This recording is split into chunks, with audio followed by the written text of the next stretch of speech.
본 방송에서 제공되는 모든 정보는 투자 판단의 참고 자료이며 투자의 최종 책임은 본 방송을 이용하는 본인에게 있습니다.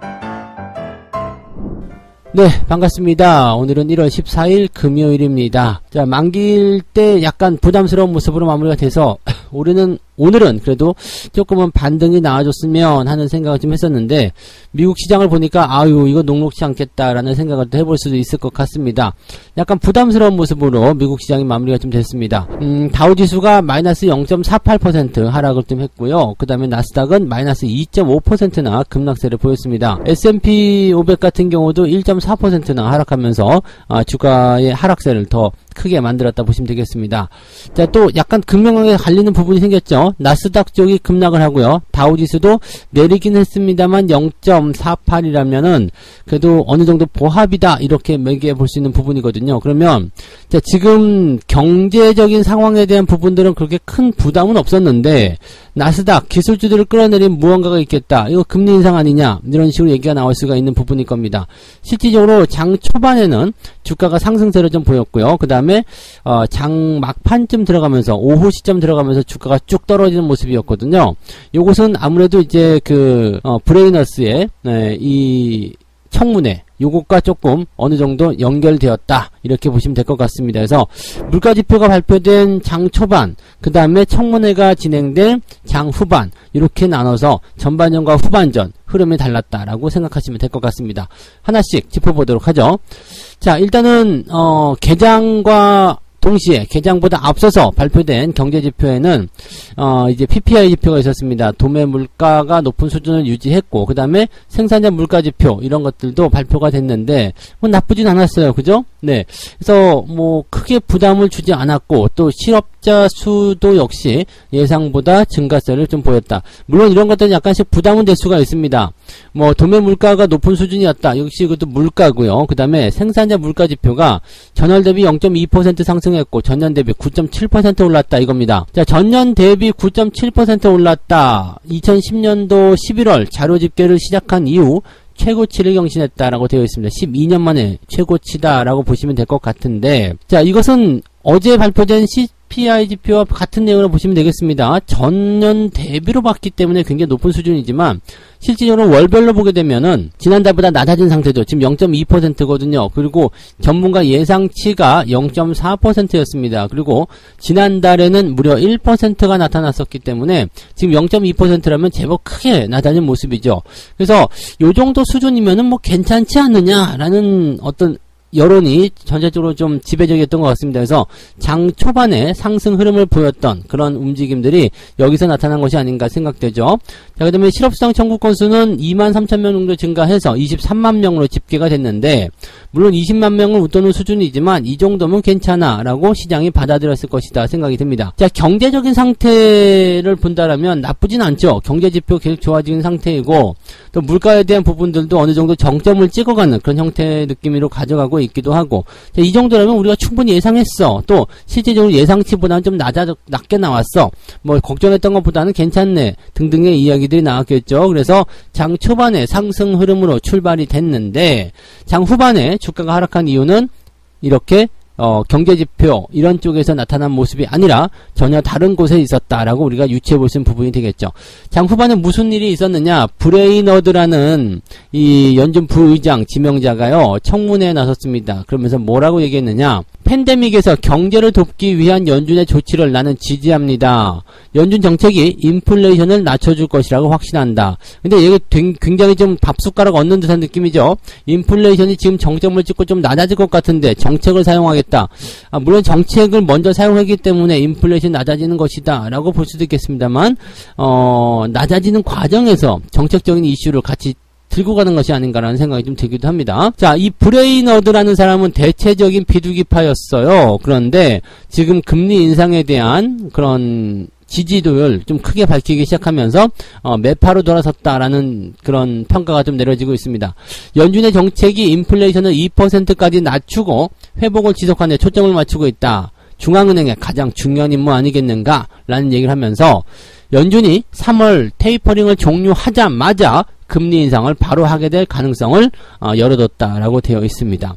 시장에서는 지금 3월 금리 인상 가능성을 80%까지 올려놓고 있습니다. 와, 이게 점점점 올라가죠. 처음에는 40%대였는데 그게 60%대로, 그러다가 70%대, 이제 80%대까지 올라갔습니다. 이렇게 된다면 3월에 금리 인상을 하게 될 가능성이 매우 높다라고 볼 수 있는 부분이겠죠. 연준이 인플레이션을 낮출 수 있는 가장 강력한 도구를 가지고 있다. 그리고 이것을 사용하게 될 것이다. 이건 뭐냐면 그냥 금리 인상이겠죠. 이 금리 인상을 하게 된다면 아무래도 기술주에게는 타격을 입을 수밖에 없는 상황. 별로잖아요. 금리 인상을 계속적으로 두려워했었던 것들이 뭐예요? 이 기술주란 이야기입니다. 그래서 이런 기술주에 대한 움직임들이 약세를 보일 수밖에 없었다. 자, 그러면 다시 돌아가서 다우지수와 나스닥의 상황을 본다라면 어느 정도 이해가 되지 않겠느냐라고 볼 수 있겠죠. 다우지수는 많이 안 떨어졌어요. 왜? 경제적인 상황들이 계속적으로 그냥 유지가 되고 있거든요. 상황은 계속 우상향으로 진행이 되고 있다. 경제 상황 나빠지지 않아요? 그러면 나는 많이 안 빠질랍니다. 라고 얘기를 하고 있는 부분일 거고, 대신에 금리가 올라가게 되니까 거기에 대한 부담감을 크게 가지고 있는 기술주 입장에서는 주가가 떨어질 수밖에 없겠다. 에이씨, 이게 뭐야? 이렇게 얘기가 나오는 상황이 좀 되는 거죠. 자, 그래서 이게 금리 인상에 대한 이야기가 나올 때마다 늘 이렇게 서로 갈라지는 그런 형태의 모습이었단 말이죠. 근데 오늘은 다우지수도 같이 떨어지고 나스닥은 거의 급락세로 진행이 됐기 때문에 아무래도 좀 부담감을 좀 주지 않을까 생각은 좀 듭니다. 기술주라고 한다면 우리나라도 대체적으로 기술주 천지잖아요. 그래서 그런 부분들이 영향을 좀 주지 않을까라고 판단이 되는 부분이고요.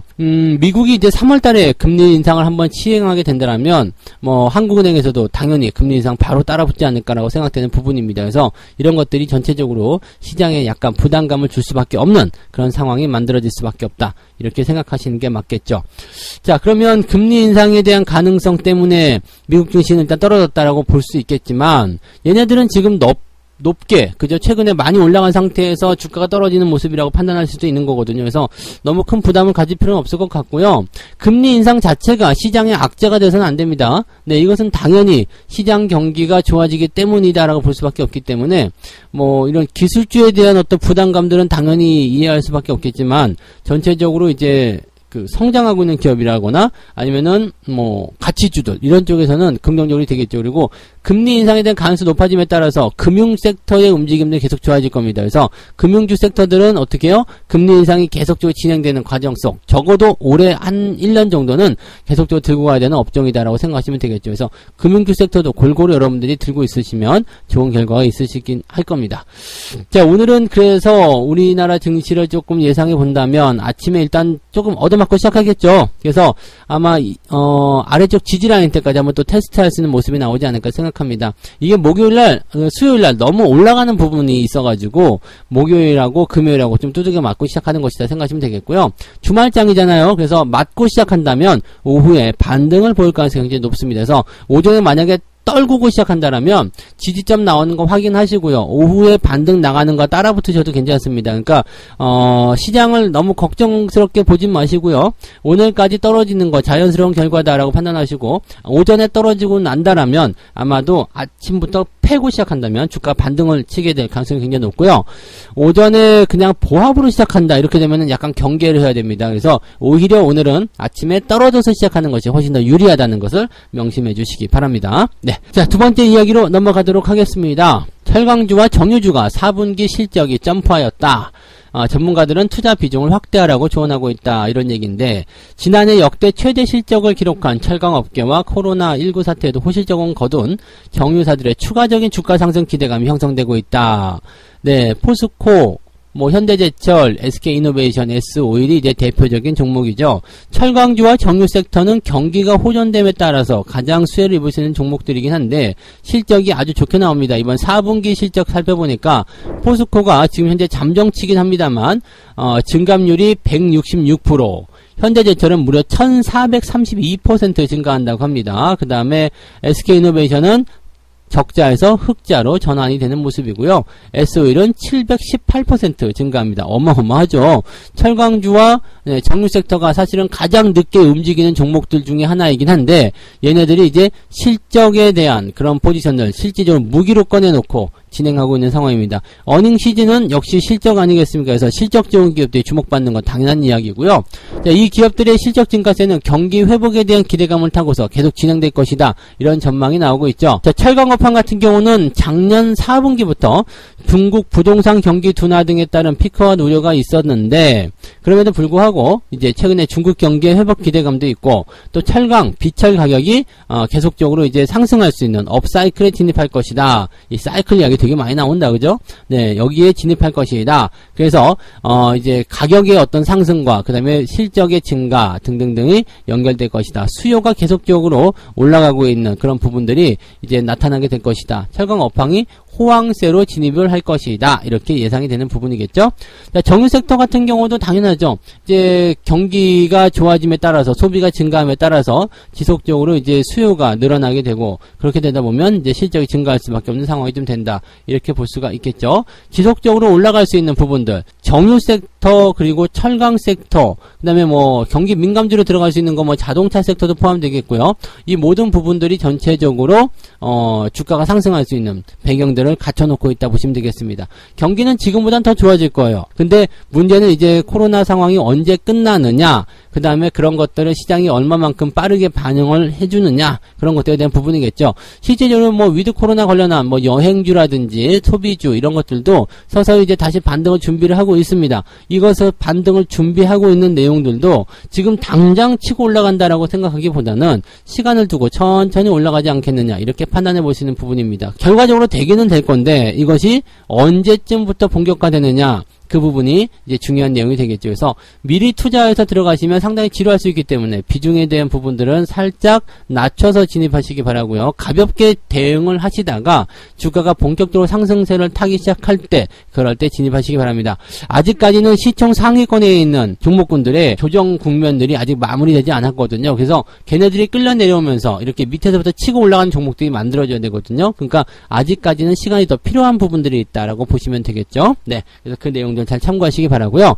자, 시총 상위 종목군들은 이제 성장주들이 많이 들어가 있습니다. 그래서 오늘 세 번째 이야기 바로 연결해서 이야기해 드릴게요. 이 성장주, 특히 코스피 같은 경우는 네이버, 카카오가 주력적인 포인트고요.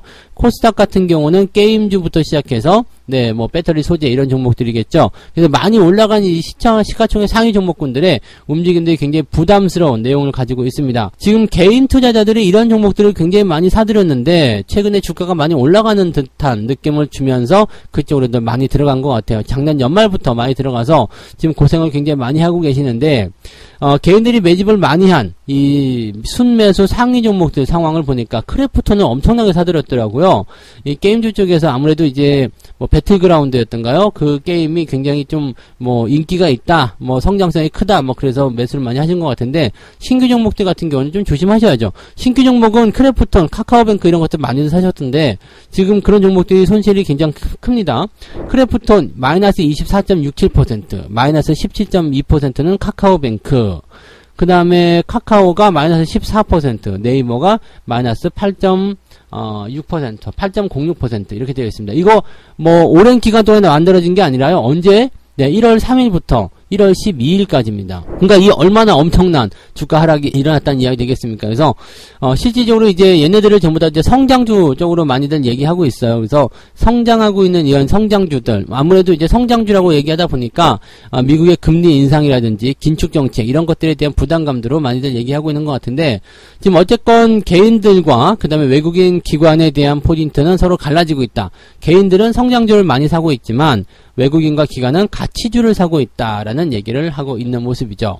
따지고 들어가면 지금 미국의 연준 긴축 흐름을 봐야 된다. 성장주에 대한 부분이니까 쉽게 접근하기 그게 좋겠죠.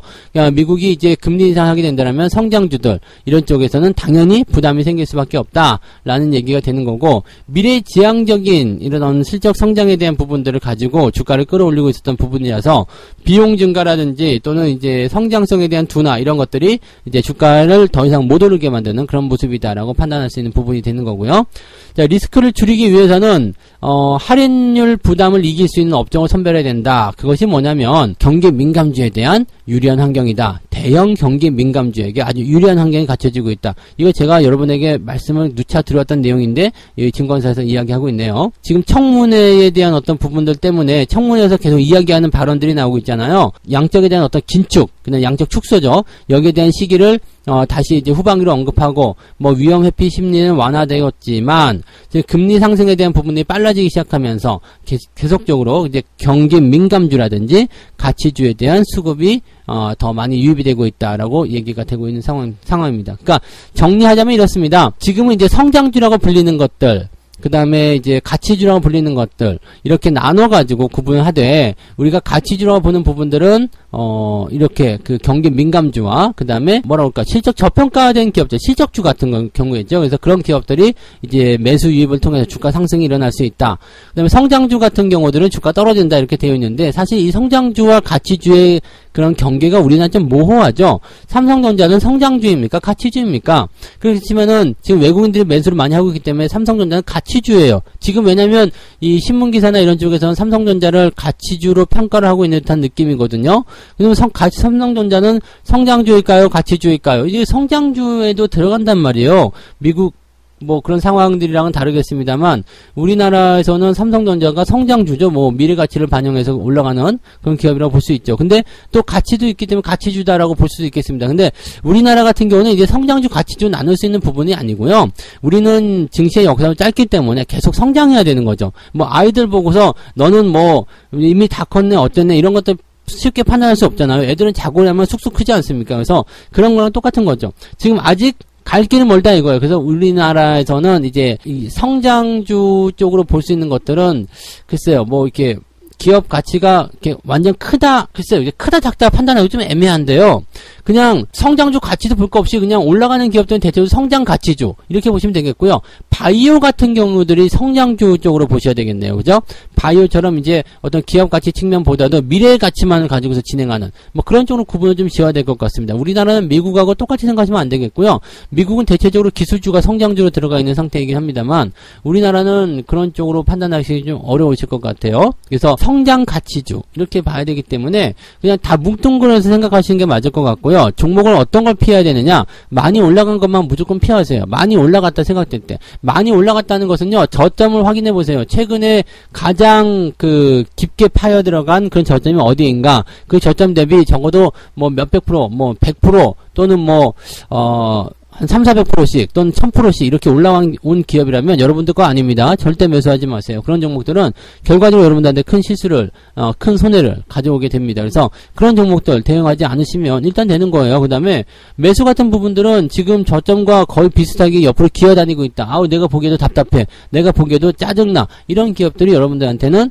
그냥 가치주의 성격을 띠게 될 겁니다. 그런 종목이 올라가는 거거든요. 나락에 있는 것들이 결국에는 상승 흐름을 타면서 고점까지 올라가는 거 아니겠습니까? 그리고 고점에 있는 것들이 다시 바닥으로 떨어지는 거. 그것이 주식시장에서 늘 반복되는 일이라는 것을 꼭 명심해 주시기 바랍니다.